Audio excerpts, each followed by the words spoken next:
Assalamualaikum warahmatullahi wabarakatuh. Perkenalkan, kami dari Poltekkes Kemenkes Mataram.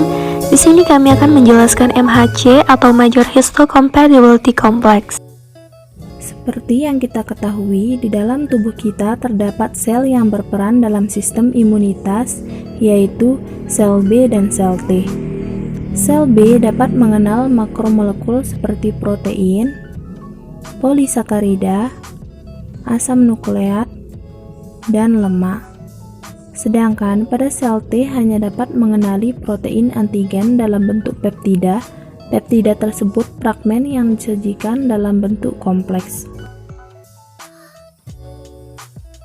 MHC dibagi menjadi dua, MHC kelas 1 dan MHC kelas 2. MHC kelas 1 atau present intraseluler atau antigen endogen, yaitu suatu molekul peptida yang berasal dari patogen intraseluler. Patogen ini hidup dan mereplikasi dalam sel manusia, contohnya virus.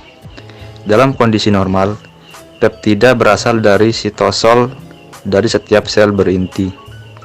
Ditampilkan molekul MHC kelas 1 sebagai kompleks molekul MHC peptida.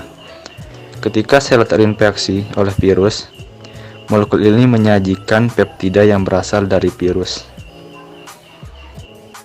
MHC kelas 2 atau present extracellular atau antigen eksogen, yaitu suatu molekul peptida yang berasal dari patogen ekstraseluler.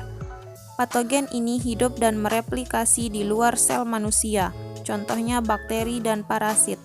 Sel khusus yang dikenali sebagai sel penyaji antigen yang menginternalisasi patogen ekstraseluler dan memecahnya menjadi beberapa bagian. Fragmen peptida dari patogen ini kemudian disajikan oleh MHC kelas 2 untuk dikenali oleh sel T. Presentasi dan pemrosesan antigen. Pemrosesan antigen yaitu suatu proses di mana patogen dan produknya terdegradasi untuk menghasilkan suatu antigen peptida. Kemudian, fragmen peptida bergabung dengan molekul MHC di dalam sel. Lalu, kompleks MHC peptida yang terbentuk bergerak ke permukaan sel, di mana ia menampilkan fragmen peptida ke permukaan sel T. Ini disebut sebagai presentasi antigen.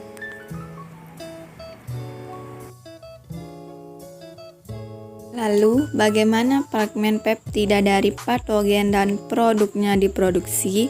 Bagaimana fragmen peptida dikombinasikan dengan MHC? Dan bagaimana kompleks MHC peptida disajikan ke sel T?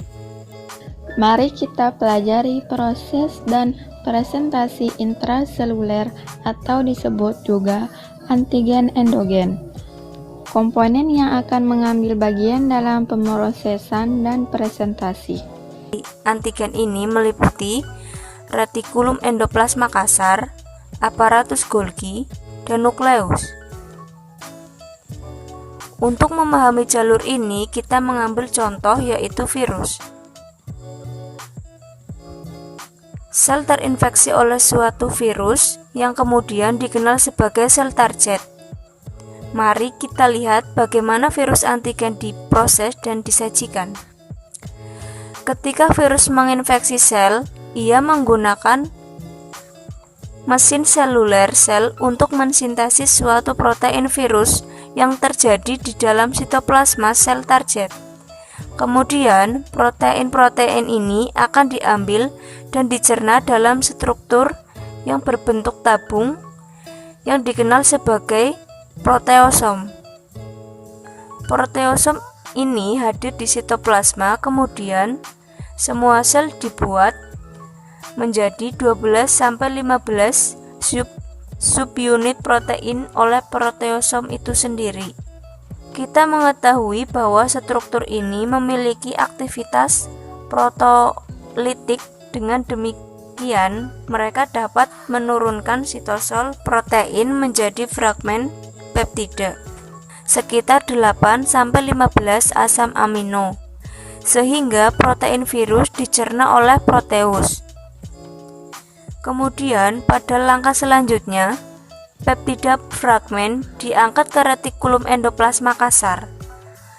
Transportasi terjadi melalui pembentukan oleh protein yang terkait dengan antigen pengolahan atau TAP. Kemudian, pada langkah selanjutnya, peptida fragmen diangkat ke retikulum endoplasma kasar. Transportasi terjadi melalui pembentukan oleh protein yang terkait oleh pengolahan atau TAP. Terdiri dari dua subunit yaitu TAP 1 dan TAP 2. Dan rantai ini dirakit bersama dengan sekelompok pendamping protein yang membawa molekul ini dekat dengan situs TAP.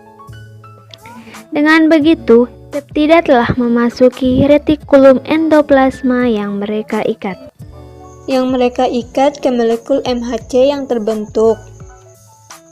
Kemudian dilepaskan dari pendamping dan bergerak di permukaan sel melalui aparatus Golgi.